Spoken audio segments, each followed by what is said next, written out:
Vale from North Hertfordshire College. And I'm Anthony Gascoigne, also from North Hertfordshire College. Today we are going to be cutting tagliatelle. This is a pasta we made in a previous video, so check that video out for how to make it. It's been resting in the fridge for about 20 minutes.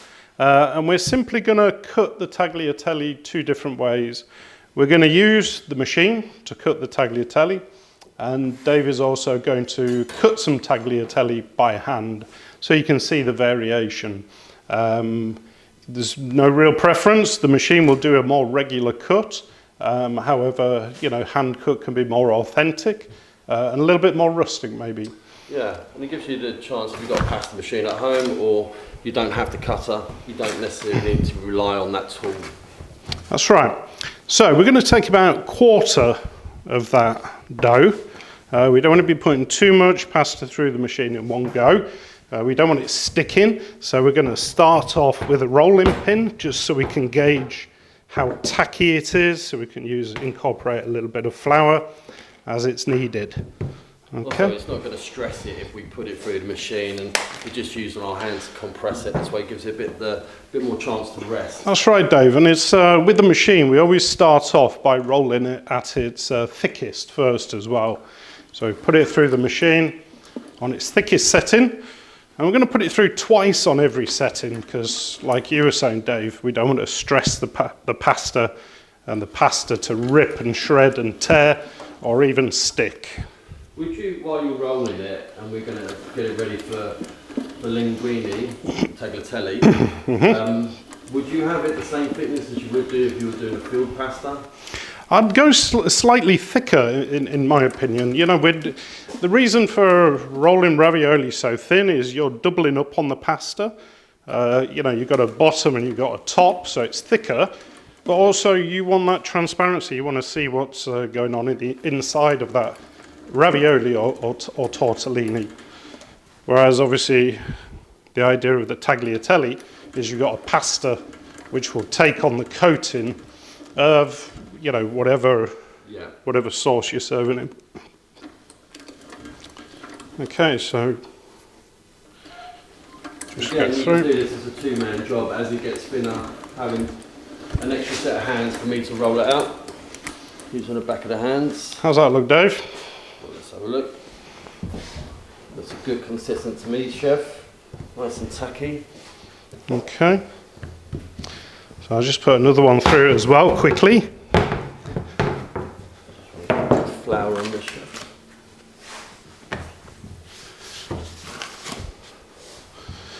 As they say, Dave, teamwork makes the dream work, doesn't it? Yeah, absolutely. So the difference between this, since it's slightly thicker, because we're going to be cutting this, we're not too fussed if it's in the air too much. So we kind of want it to be a little bit more kind of drier as we cut it, just because we're going to have that separation. Yeah, I mean, you could always produce a dried pasta anyway, couldn't you? Yeah. With tagliatelle. Okay. How's that looking, chef? We're getting there. I'm going to take it down to about 2 on the machine. And I think that will probably do it. We've not really talked about the flour. We're using 00 flour, and when we're using that, but could we use a strong flour, or is it ideally better to use? You could use a strong flour, but the risk of using, and as a substitute, that's absolutely fine. If you can't find 00, that's okay. But you will find the pasta could potentially be a little bit more tougher. Yeah, and it kind of swells up a little bit more with regular flour, doesn't it? That's right. All right, so yeah, do you want to show the cutting? Yep. So when we're cutting, all we're doing is we're folding it to create a more manageable space. So as we fold it like that, and there we go, we're going to turn it. What we could have done, which I didn't do because we've already floured it, if we felt that between those lines there was going to be it to be sticking together, we could just introduce a little bit more flour. So all we're doing We don't need the first trimmings. Again, it's not a bin, we could use that for minestrone soup or whatever Absolutely, trimmings we wanted to do. So we can cut this bit, make it a bit more neater, and then all we're doing is the size we want it, regular cuts.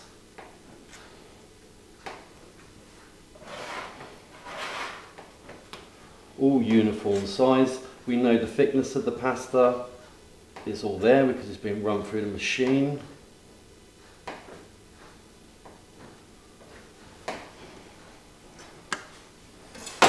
And then we just want to loosen it, make sure that it's not sticking. We want this to be part of the air as well because we want it to have that contact with the air so it's got that nice dryness again, because if we were trying to put this in the fridge or store it for later, it would just stick together in the fridge and then it would be unusable.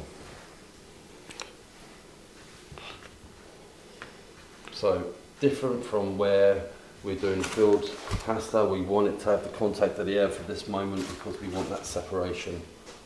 Again, it's quite warm in here. We talked about this earlier, but when we're doing pasta, nice cool environment, if it's too warm, it's going to affect the pasta itself, isn't it? Because it's just going to be... It makes the dough a little bit tacky, so a little bit harder to work with. So, always thinking about all the external elements that could be cause and effect of it. If there's too much moisture on your work surface, or it's too warm in your room. Correct, yeah.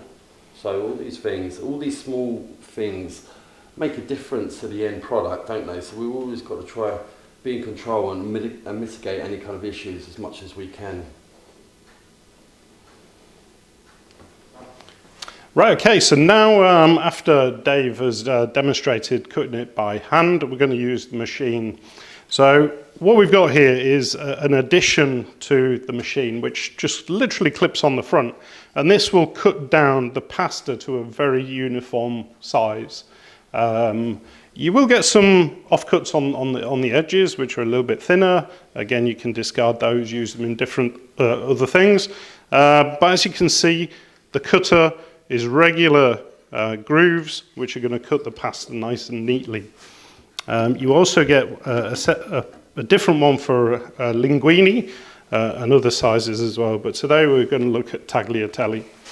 So we've got the dough. Really important at this point that you do get a little bit of flour on there because you really don't want this sticking through the machine. So I always flour the machine slightly as well. And we're just going to gently... You want me to grab it underneath as it comes out? I think we'll be alright actually, Dave. I think we should be good to go. Okay. Look at that, amazing. And there we go. We have some nice freshly cut tagliatelle. Obviously, you know, if we're going for precision, some of the edges can come away. But we've got some nice freshly cut tagliatelle.